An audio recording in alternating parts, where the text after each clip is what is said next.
हैं और माताओं के जीवन में भी किसी भी प्रकार की कठिन परिस्थिति में भी अगर जिंदगी डूब रही है, ऐसी परिस्थिति में भी अगर भगवान शिव की हृदय प्रिया माँ भवानी, माँ बगलामुखी की कृपा प्राप्त करें, माँ दुर्गा की कृपा प्राप्त करें, और अगर आपको भगवती की कृपा प्राप्त करने का मार्ग नहीं पता है, रास्ता नहीं पता है, तो सत्संग के बाद जब हम यहाँ से व्यासपीठ से उतरेंगे, उसके बाद फिर आपको हमसे जो भी प्रश्न है मन के जीवन की यथा व्यथा के, तो हम केवल मार्ग बताएंगे, चलना आपको ही है। मैया की कृपा से सारा सुख सौभाग्य संभव है।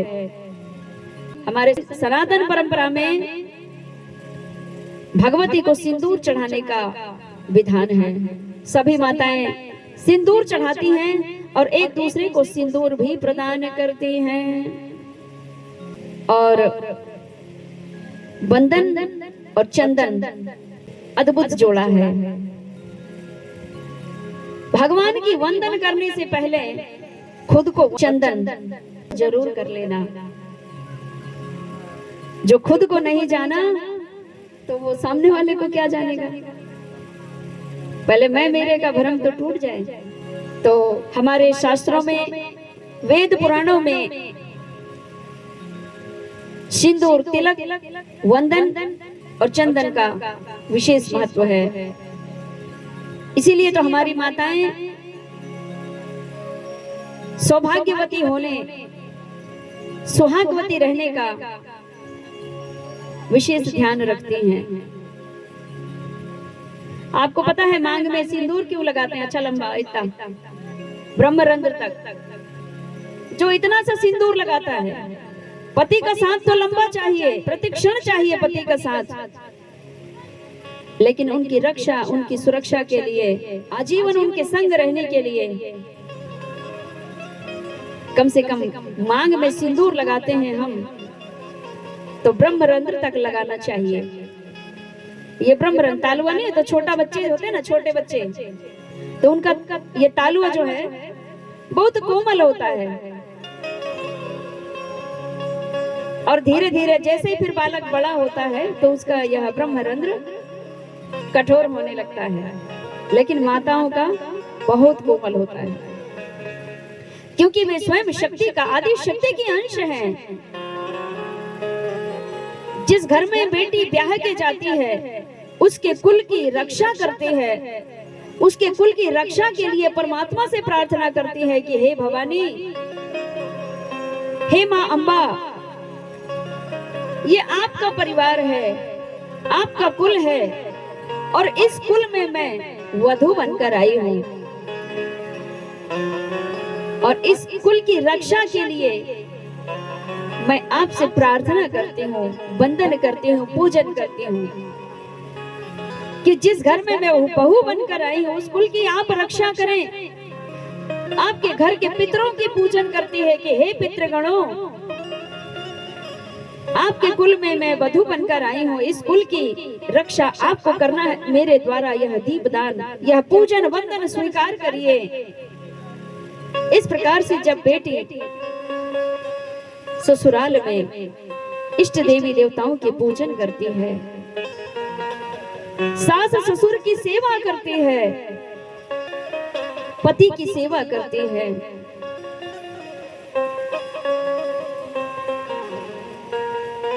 उसके जीवन में शिव और माता पार्वती की कृपा स्वतः ही होने लगती है। साधना मार्ग में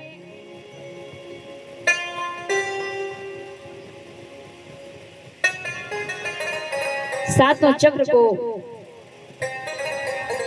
जागृत करने का विधान बताया जाता है। हमारे इस देह में, हमारे शरीर में 7 द्वार हैं, 7 दरवाजे हैं। 7 खंड का अपना मकाना, सूक्ष्म मार्ग घुस कर जाना।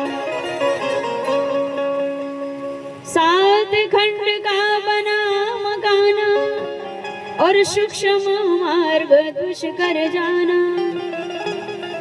और इस 7 खंड को कौन खोलता है?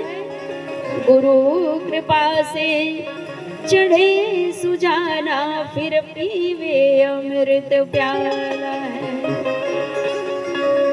गुरु कृपा से चढ़े सुजाना और पीवे अमृत प्यारा है। फिर उजियाला है, उजियाला है, उजियाला है, उजियाला है।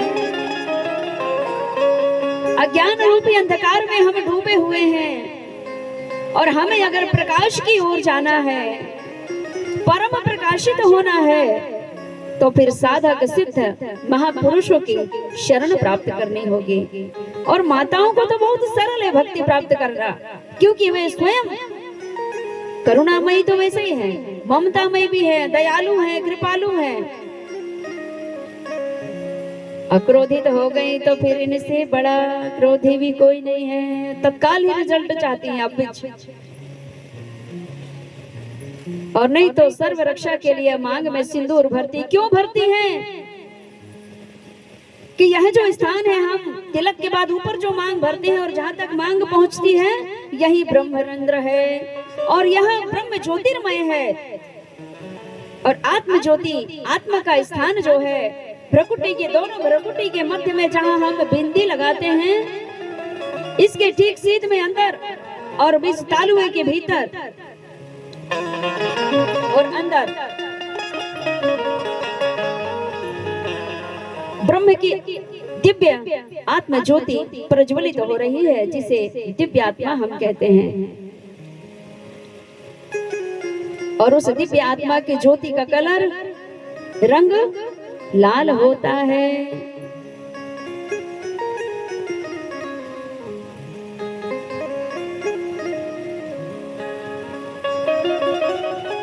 और नारी शक्तियों की मांग ब्रह्मरंध्र के ठीक ऊपर ही होती है। और माताओं का यह स्थान बड़ा कोमल होता है। और जब माताएं अपने मांग में ब्रह्मरंध्र तक कुमकुम लगाती हैं, जिन जिन नारी शक्तियों को आपने देखा होगा कि ब्रह्मरंध्र के ऊपर तक सिंदूर लगाती हैं, वे सदा प्रसन्न रहती है, तेजस्वी रहती है, ओजस्वी रहती है, सर्व सुख और सौभाग्य को प्राप्त करती हैं, उच्च कोटि परम पद को प्राप्त करती हैं। परिवार में भी प्रेम, सुख, यश, कीर्ति, वैभव, प्रतिष्ठा भी प्राप्त करती हैं। और समाज में भी उनकी यश और कीर्ति गान की जाती है। जब माताएं शादी ब्याह में एकत्रित होती हैं, तो उसी की बड़ाई करती हैं, ऑटोमेटिक, बताना नहीं पड़ता।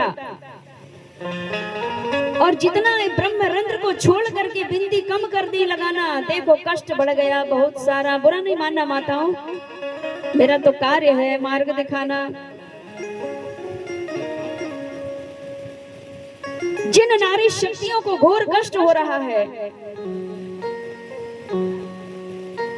और घर वालों को बिना बताए ही इतना मांग भरना चालू कर दें, आप भले बारीक बारीक भरें, दिखाना तो चाहते नहीं है, तो थोड़ा मोटी वाली इधर लगा ले, बाकी पत्नी इधर तक कर लें, ब्रह्मरंध्र तक काम भी हो जाए और देखे भी ना। नहीं दिखाना चाहते तो कोई बात नहीं, तो ब्रह्मरंध्र तक सिंदूर लगाना चालू कर दीजिए। आपके जीवन में दिव्य तेज अपने आप प्राप्त होने लगता है, माँ रक्तांबरा, माँ भवानी की कृपा से।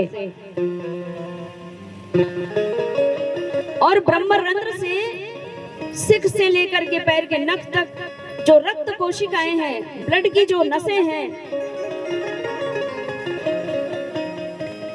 उसके जो विद्युत तरंगे हैं, उन विद्युत तरंगों से पूरे शरीर को केंद्रित कर लेती हैं और दिव्य तेज प्रकाश, अटूट प्रकाश प्राप्त होने लगता है। और माताओं को ज्यादातर सूखा सिंदूर ही भरना चाहिए। थोड़ा सा शोभा के लिए माताएं वो गीला वाला टीका लगा लेती हैं। सिंदूर भरना चाहिए, सूखा सिंदूर भरने का विधान है। बोलिए जगत जननी जगतारणी मैया की जय।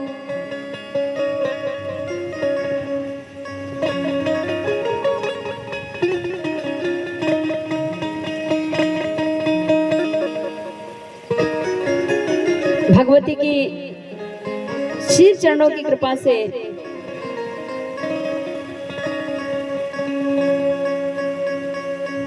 मनुष्य जीवन में सर्व सुख और सौभाग्य की प्राप्ति होती है। इसीलिए जो हमारी सनातन परंपरा है, इसमें भगवत भक्ति नारी शक्ति करें अति आवश्यक है। जो अभी नए नए विवाहित बालक बालिकाएं हैं, इन्हें हमें सुसंस्कार देना अति आवश्यक है। हम सुसंस्कार देकर के बेटी को जब विदा करेंगे, शिक्षा तो हमने बहुत सारी दे दी, अगर हमने बेटी को ससुराल में निभाने के लिए अगर सुंदर संस्कार प्रदान नहीं कर पाए, तो बेटियों का जीवन दुखी हो जाता है। इसीलिए शिक्षा के साथ संस्कार भी बहुत जरूरी है। माता पिता अपने ससुर को पिता तुल्य माने, सास को अपनी माता तुल्य माने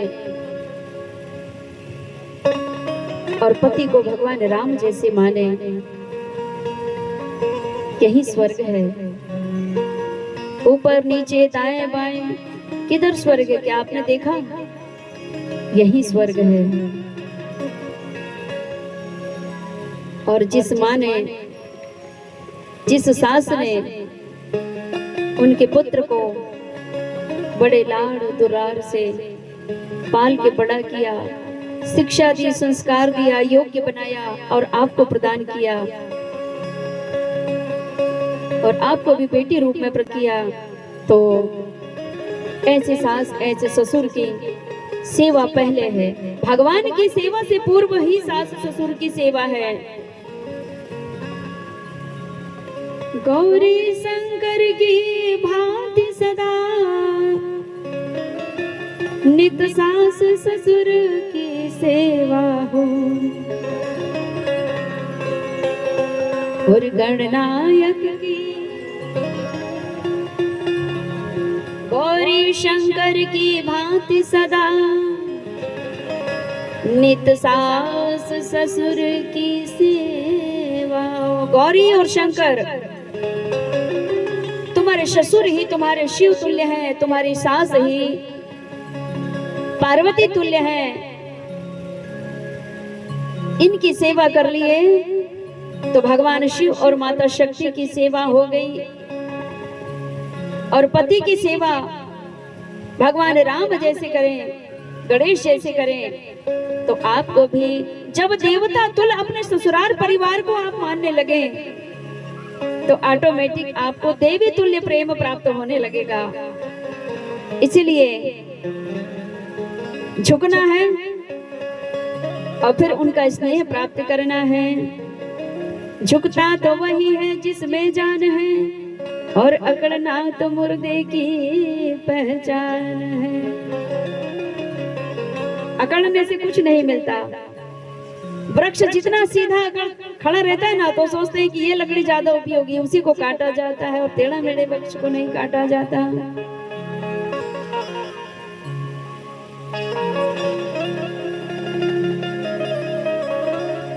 इसलिए माँ की महिमा का वर्णन है श्रीमद् देवी भागवत महापुराण में।